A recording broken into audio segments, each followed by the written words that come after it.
मैंने उसे अपनी बाहों में भर लिया और वो भी मुझसे ऐसे चिपक गई जैसे बरसों से मेरे लिए तरस रही हो। मैंने उसे बहुत देर तक गले से लगाए रखा। हमारा दिल इतनी जोर जोर से धड़क रहा था कि अगर कोई हमारे आसपास खड़ा होता तो उसे हमारी धड़कन साफ सुनाई देती। हम दोनों बहुत देर तक एक दूसरे में खोए रहे और एक दूसरे को सहलाते रहे, लेकिन ये सारे काम करने के लिए वो जगह ठीक नहीं थी। इसलिए हम दोनों अपने कमरे में आ गए और हेलो दोस्तों, आज की इस रोमांचक कहानी में आप सभी का स्वागत है। मेरा नाम समीर है। मैं 21 साल का एक नौजवान लड़का हूँ। गांव के बाकी लड़कों की तरह मैं भी शहर में नौकरी करने ही आया था। हम सब एक बड़ी सी कंपनी में काम करते थे। ये कंपनी बच्चों के खिलौने और घर का जरूरी सामान बनाती थी। हम सारे दोस्त खूब मन लगाकर काम करते थे और मस्ती भी करते थे। रहने के लिए हमने एक किराए का घर ले लिया था और कंपनी तक आने जाने के लिए कंपनी ने ही हमें एक बस दे दी थी। हमारी जिंदगी बहुत मजे से कट रही थी और जिंदगी में किसी भी चीज की कमी नहीं थी। दोस्तों के साथ टाइम पास भी हो जाता था और काम करने में भी मन लगता था। एक दिन की बात है। पूरे दिन काम करने के बाद हमें पता चला कि कंपनी की बस खराब हो गई है, जिस वजह से नाइट शिफ्ट वाले लोग कंपनी नहीं आ पाएंगे और हम लोग वापस घर नहीं जा पाएंगे। हमारे मैनेजर ने हमसे कहा, अगर तुम लोग नाइट शिफ्ट वालों का भी काम कर लो तो तुम लोगों को डबल पैसे मिलेंगे। मैं दिन भर काम करके पहले से ही थक गया था। मैनेजर की बात सुनकर मेरा मूड और खराब हो गया। मैंने अपने दोस्तों से कहा, यार हम पूरे दिन से काम कर रहे हैं, अब मैं और काम नहीं कर पाऊंगा। मुझे बहुत थकावट हो रही है और नींद भी आ रही है। तब तक मेरा एक दोस्त बोल पड़ा, अरे यार, हमें घर जाकर करना ही क्या है, 2-3 घंटे का काम और रह गया है, उसके बाद तो फिर सोना ही सोना है। और ये काम हम फ्री में थोड़े ही कर रहे हैं, हमें डबल पैसे भी तो मिलेंगे। वैसे भी कल हम सबकी छुट्टी है, तो कल भी दिन भर सोएंगे। आज बस थोड़ी देर की ड्यूटी और कर लेते हैं, उसके बाद तो फिर मजे ही करने हैं। उसने अपनी बात खत्म ही कर पाई थी, तब तक मेरा दूसरा दोस्त बोल पड़ा, समीर, हम पूरा दिन काम ही तो करते हैं। अगर आज रात थोड़ा ज्यादा काम कर लेने से थोड़े ज्यादा पैसे मिल जाएंगे तो इसमें बुराई क्या है। और वैसे भी हम इस शहर में पैसे कमाने के लिए ही तो आए हैं। मुझे अपने दोस्तों की बात सही लगी। उनकी बात सुनकर मैं भी नाइट शिफ्ट के लिए तैयार हो गया। नाइट शिफ्ट करने वालों को चाय नाश्ता सब कुछ मिलता था और ज्यादा काम भी नहीं करना पड़ता था।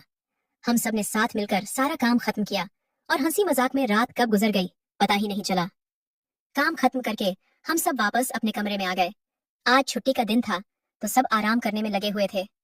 दूसरे दिन नई सुबह हुई और हम सब फिर से काम पर पहुंच गए। कंपनी में जाकर हमें पता चला कि हमारी कंपनी को बहुत सारे ऑर्डर मिल रहे हैं। ज्यादा ऑर्डर मिलने की वजह से हमें कंपनी में और भी ज्यादा लोगों की जरूरत थी। धीरे धीरे हमारे मैनेजर ने लड़कियों को भी कम पर लगाना शुरू कर दिया था। पर लड़कियां केवल दिन में ही काम करती थीं, क्योंकि रात में काम करना उनके लिए सुरक्षित नहीं था। कंपनी में लड़कियां आने की वजह से हमारा मन और भी ज्यादा लगने लगा था। हमारे यूनिट में एक लड़की काम करती थी जिसका नाम मुस्कान था।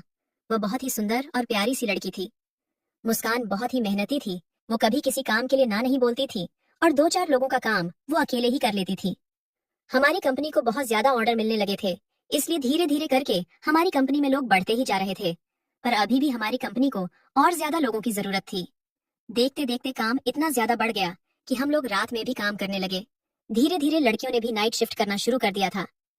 हमारी कंपनी की एक खासियत ये थी कि पैसा भी अच्छा खासा देते थे और मेहनत भी करवाते थे। जैसे जैसे कंपनी का काम बढ़ता गया वैसे वैसे और भी ज्यादा लड़कियों में कंपनी ज्वाइन करना शुरू कर दिया था। उन्हीं नई लड़कियों में से एक लड़की थी जिसका नाम प्रिया था। वो करीब 19 साल की थी और देखने में एकदम भोली सी थी। वह शुरू शुरू में तो हमसे बात नहीं करती थी, पर जैसे जैसे समय बीतता गया हमारी जान पहचान भी बढ़ती गई। एक दिन की बात है कि प्रिया नाइट शिफ्ट कर रही थी, तो मैंने उसके पास जाकर उससे पूछा, आप यहाँ रात में कैसे रुक गए? वह बोली, मैं अकेली नहीं हूँ, मेरी कुछ और सहेलियां भी रुकी हुई हैं। और वैसे भी जब हम दिन भर यहाँ काम करते हैं तो फिर रात में रुकने में क्या ही दिक्कत है। मैंने उससे पूछा, आप यहाँ कहाँ रहती हो? तो उसने कहा, मैं किराए पर कमरा लेकर रहती हूँ। हम बहुत सारी सहेलियां एक साथ गांव से आए थे और एक साथ ही कमरा लेकर रहते हैं। जब उसने अपने मोहल्ले का नाम बताया तो मैं समझ गया कि ये तो मेरे बगल वाले मोहल्ले में ही रहती है, पर हमारी कभी मुलाकात नहीं हुई। मुझे ये जानकर बड़ी खुशी हो रही थी कि प्रिया मेरे आसपास ही रहती है। धीरे धीरे हम दोनों में जान पहचान बढ़ने लगी। हम दोनों काफी देर देर तक एक दूसरे से बातें करते रहते थे। सच बताऊं तो मैं उसकी तरफ आकर्षित होने लगा था। वो मेरे बारे में क्या सोचती है मुझे ये तो नहीं पता था, पर मैं उससे प्यार करने लग गया था। अब हम दोनों काफी वक्त एक दूसरे के साथ बिताते थे, यहाँ तक कि हम दोनों अपना काम भी एक साथ ही करते थे। मैनेजर हमें रात में ही बता देते थे कि हमें सुबह तक कितने पैकेट तैयार करने हैं। हम दोनों अपने अपने पैकेट उठाकर ले आते थे और बातें करते करते सारा काम खत्म कर लेते थे। इस तरह हम दोनों बातें भी कर लेते थे और हमारा सारा काम भी खत्म हो जाता था। समय धीरे धीरे बीत रहा था, पर हमें ऐसा करते करते महीनों बीत चुके थे। अब हम दोनों एक दूसरे से बातें किए बिना रह ही नहीं पाते थे। हम दोनों पूरा दिन बातें करते थे, पर फिर भी हमारी बातें खत्म ही नहीं होती थीं। एक दिन वह मुझसे बोली, समीर तुम बहुत अच्छे हो, मुझे तुमसे बातें करना बहुत अच्छा लगता है। मैंने कहा, मुझे तो तुम तब से पसंद हो जब मैंने तुम्हें पहली बार देखा था। जब तुम पहली बार वो लाल ड्रेस पहनकर आई थी तो किसी खूबसूरत परी की तरह लग रही थी। मेरी बात सुनकर वो शर्मा गई और मेरे गले से लग गई। मैंने उससे कहा, तुमसे बात किए बिना मेरा दिन पूरा नहीं होता है। तुमसे बात कर लेता हूँ तो सब कुछ अच्छा लगने लगता है, और ऐसे ही बातों बातों में कब हमारे सारे आर्डर तैयार हो गए हमें पता ही नहीं चला। रात के करीब 4 बज रहे थे और हमारी छुट्टी 5 बजे होती थी। हम दोनों काम करके बुरी तरह थक चुके थे, इसलिए कुछ देर आराम करने के लिए हम दोनों कंपनी के गोदाम में आ गए। हमें पता था कि यहाँ हमें कोई भी डिस्टर्ब नहीं करेगा। हम दोनों एक दूसरे की बाहों में बाहें डालकर बैठे हुए थे। मैं उसके दिल की धड़कन साफ साफ सुन सकता था और उसके हाथ पैर भी कांप रहे थे। मैंने उससे पूछा, प्रिया, तुम्हें डर लग रहा है क्या?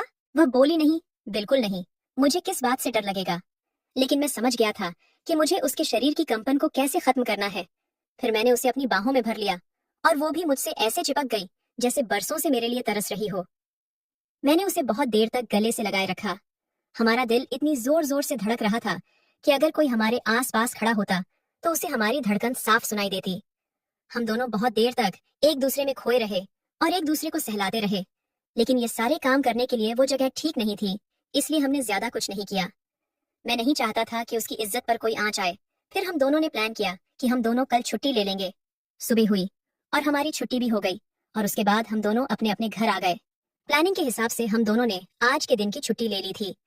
प्रिया की सारी सहेलियां और मेरे सारे दोस्त काम पर जा चुके थे और हम दोनों अपने अपने घरों में अकेले थे। प्रिया ने मुझे अपना एड्रेस बताया और मैं उसके पास पहुंच गया। उसने हम दोनों के लिए खाना बनाकर रखा था। पहले हम दोनों ने खाना खाया और फिर खूब सारी बातें की। हम दोनों की बातें खत्म होने का नाम ही नहीं ले रही थी। उसके बाद हमने एक साथ बैठकर कुछ वीडियो देखे। कुछ देर बाद फिर से हम दोनों के शरीर में कंपन होने लगी और इस बार हम दोनों की मदहोशी का ठिकाना नहीं रहा। प्रिया मुझसे बोली, अब बस समीर, मुझसे अब और सब्र नहीं होगा। हम दोनों ने गहरी सांस लेना शुरू कर दिया था। उसके उभार इतने मुलायम और सुंदर थे कि मैंने उनके साथ खेलना शुरू कर दिया। उन्हें महसूस करने से ऐसा लग रहा था कि मानो इससे पहले उन्हें कभी किसी ने हाथ नहीं लगाया हो। मेरे छूने से उसके शरीर में एक अजीब सा उबाल आ गया था और हम दोनों उसी उबाल में खो गए। हमारे सारे दोस्त कंपनी में काम कर रहे थे और हम यहाँ अपना काम कर रहे थे। हम पूरे दिन कमरे में ही बंद रहे और शाम को खाना खाने के लिए ही निकले। हमारा पूरा शरीर थकान की वजह से चूर हो चुका था। जब हमारा शरीर जवाब देने लगा तो हम दोनों आराम करने लगे और हमें कब नींद आ गई समझ ही नहीं आया। कुछ घंटों के बाद प्रिया ने मुझे जगाया और मुझसे कहा, समीर, अब तुम्हें अपने घर जाना चाहिए। मेरी सहेलियों के वापस आने का समय हो रहा है। मैं तुरंत ही अपने कमरे पर आ गया और कुछ इस तरह मैंने प्रिया के साथ अच्छा समय बिताया। दूसरे दिन हम दोनों काम पर गए और हमारा रिश्ता इसी तरीके से सामान्य रूप से चलता रहा।